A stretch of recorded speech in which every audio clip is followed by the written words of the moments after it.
Before hopping on your flight to Disney World, there are a few important details you don't want to forget to plan, like where will you park and how are you going to get into the Disney bubble. But after multiple flights down to kick off a Disney World vacation, I want to share 7 Disney World travel day tips with you that can help save time and money. And I'm going to be saving the most important for last, so let's travel together. If you are flying out of the airport, the first thing you'll want to consider is parking. Depending on the airport you fly out of, parking can be very expensive if you're parking at the airport itself. That's why we like to do off-site parking, and I want to recommend Fast Park and Relax to you. I'll add some of their different locations here, but they have one here in Pittsburgh. They also had one in Orlando whenever I used to live there. The reason I like Fast Park and Relax is because you can accrue points for future free days. I also love that they will come and pick you up right behind your car, and they also take you straight to the terminal, which is perfect here at our new airport. They recently opened a brand new terminal, so we're able to get right to the airport and cruise through security. So if you're interested in trying out Fast Park and Relax, I will add a link below where if you sign up, you can get a first free day of parking. Just made it in the airport, ready to go through security, but I wanted to give you a little suggestion when it comes to picking what airline you're going to fly to. We always fly to Orlando because that's the most convenient airport to get to Disney World itself.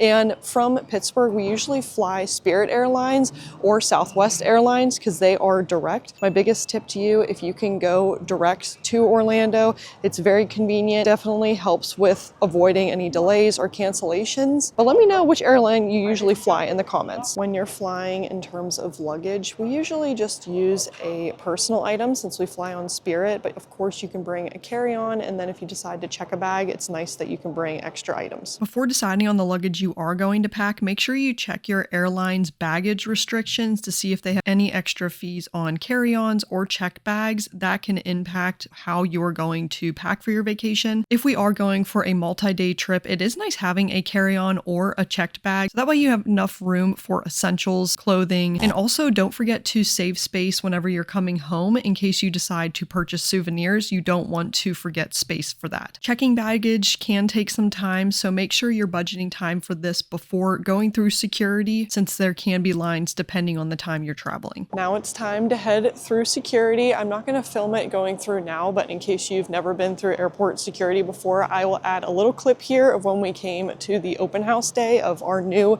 airport terminal, so that way you have an idea of how to go through. We are going to try out the new security. We have our suitcase. Okay. Okay. Are we going to have bins over here? Okay. And then my next question would be, can I just go ahead and place it down? Oh. Take it out. Oh. Or the bag Look at that. Oh. has to be in the bin. Wow. We didn't stop it. It normally was. Okay. Okay. Oh my gosh, that's so cool. That's awesome. I mean, they're right there. But Yay. Okay, there goes our bag. I'm waiting for my bag to go through, so I need to get my body scan. Beep, beep. Looks like I was clear. And there's my bag that made it through.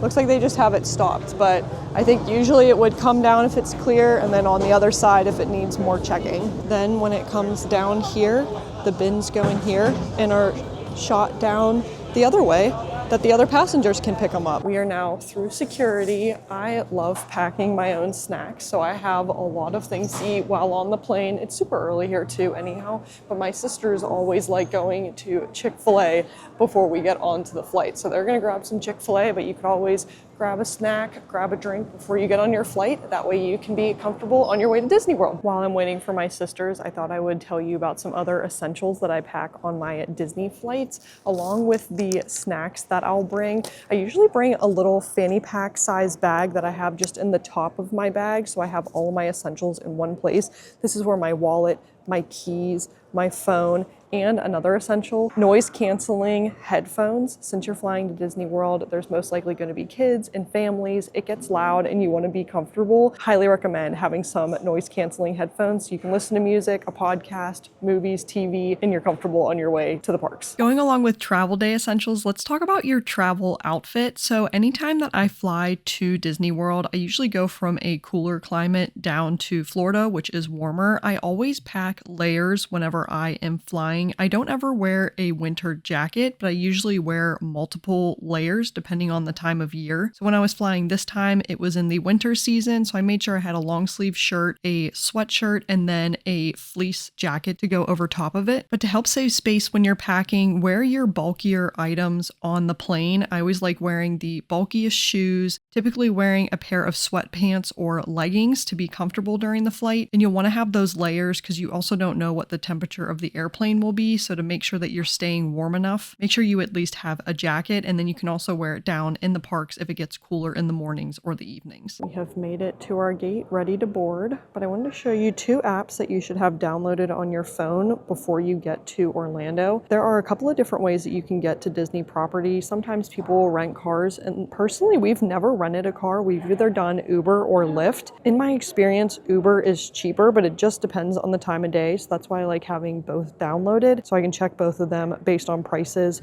for the resorts we're staying at. So whenever you land, you can book an Uber and get to Disney property. We had just landed, so I wanted to compare prices. So clicking into Lyft, you can choose where you want to go. I clicked in and already had it auto-filled for Disney's Art of Animation Resort. That's where we were going to be staying. When you set your drop-off point, it'll show a list of all the different Uber or Lyft options, and you can see the different prices and the options that they have. So depending on your travel party, how many people you have, or your luggage, you can choose different options. Likewise, this is what it looks like clicking into Uber and choosing one of the Disney resorts. So again, chose Art of Animation, and it comes up with the list of options and prices for each of the Ubers. So that day I went for Uber, but you have to find the location to pick up your Uber. So once you get off of the airplane, you'll find the tram station here. I usually fly into either Terminal A or Terminal B at the Orlando airport. It's just a quick little tram ride to get you from the airside terminal over to the main terminal. It's not long at all. It's a nice quick little ride.